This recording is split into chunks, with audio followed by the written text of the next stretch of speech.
the last 2 years, police have responded 19 times to a train crossing in Westchester. Just last month, that same crossing was the scene of a deadly crash. Now on your sides, Butler and Warren County reporter Jay Warren has been digging for answers in the case. According to reports from the Westchester Police Department, this crossing has had cases in which the arms were down but a train wasn't coming.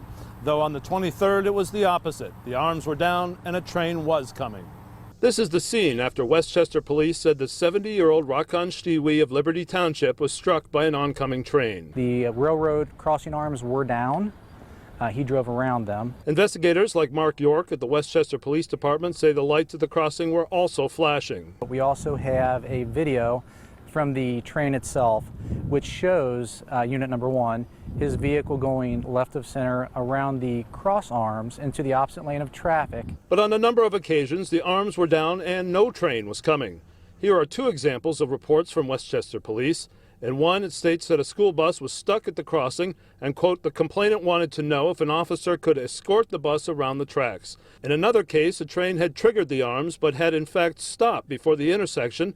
The report says, quote, vehicles starting to go around the gates. Anytime that someone contacts us and lets us know that the crossing arms are down and they believe there's not a train in the area, we will respond and we will assess whether or not it needs service, and we'll contact Norfolk Southern. Anytime there is a question about that, we want to make sure that it gets addressed. Today I talked to a Norfolk Southern spokesman who didn't comment on the number of calls, but did say they respond to issues immediately. So we get out there, we test, and we make sure that the crossing gates are working as they should.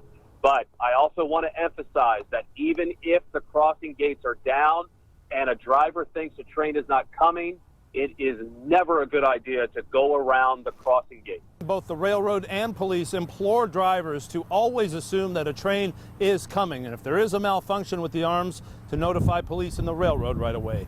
Jay Warren, not on your side, Westchester.